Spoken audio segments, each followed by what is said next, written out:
Sammuu kamii yaaddumaaf duubee naggaaddu jawweef baqqalaafaa dagatuu barbaaddu? Nan beeka bareechee eenyuu hin dagatu jarri haqa qabaa rabbuuyyuu hin gatu. Balaan fedhe bu'ee maaf ardii hin cinne mootiin gabroonfataa maa waan fedhe hin finne jawweef baqqeen fa'as keessa keenya jiru hidhaa fi gidiraan irraa nun jijjiiru. Osomaayyuu dhumne Oromoon martinuu firii jawwee jenna isiniin sarminu. Oromoon qoodamee kaaba fi kibbatti gantuun nu tuffatte dhibbarraa dhibbatti. Hoggayyuu hin boonnaa imimmaan hin dhumu nutti wal jijjiiraa maaf taraa nu tumu. Osoo kaanii dullee akka Tigraayitti seena nu deebisus bara beeraayitti osomaa ilaalluu goota meeqa dhabnee mana teennee boonna sagalee gad qabne. Tigraayimmaan har'a nuti morminuu fi hin gowwoomin qomoo hambaan qabu nuufi. Kalee waan nu godhan jarrummaan har'aatu Oromoon firooma hin qaban homaatu.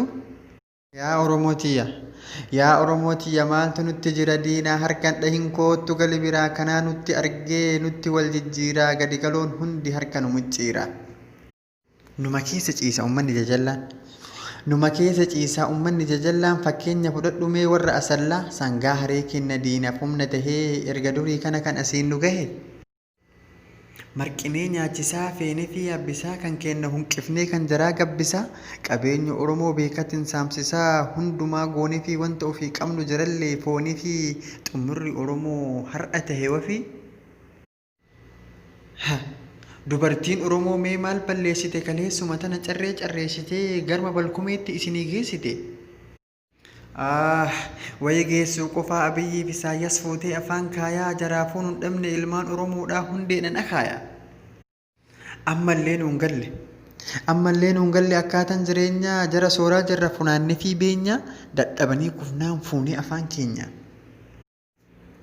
Ammallee dhagayaa raayyaa ittisa biyyaa keessa warri jiru ilmaan Oromoodhaa nuti obbolaadha tiru lola jaraa keessaa wanti gootu hin jiru koottu as deebi isaa waliin tahii du'an taane hin kufin koottu jalaa bahi.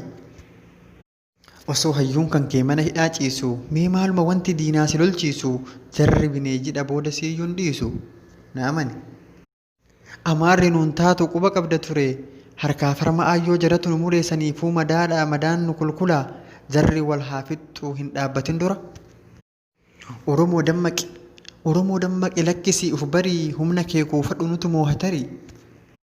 Tigraayiif Amaarri wal'aansoo haa qabu. Nyaatallee wal dhorgee yoo ture agabuu beekamaadha keessaa tokkochi dadhabu. Oromoon kijammoo humna isaa kuusee kan dadhabee dhufe dhahee lafa buusee 4 kiiloo galagaa fi takka malee nurratti hin deebu abadi sirni kalee.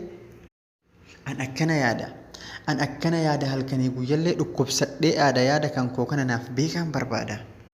Kennuma lolchiisaa boodammoo uf dhaadu seenaa abbaa qabu awwaaluu barbaadu. Tokko kan na gube Isaayyasiisan isa afaan mataa mootii gowwaa argee irratti taphata tarsiimoon obiyooti isarraa laallate biyyattii Itoophiyaa guutuu galaafate. Qaatuma jibbamte erguma gadhiifte daandii sakaleessaa shookaa achi nyaatte santu si macheessaa.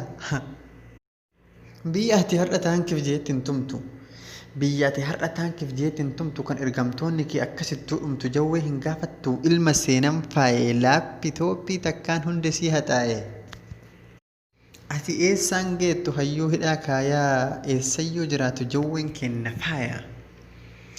Biyya hayyoon kalee qalamaan ceesise mootiin gowwaan dhufee duubatti deebise. Qopheessa waliloo Mu'ee Badhaasa Waaqaa.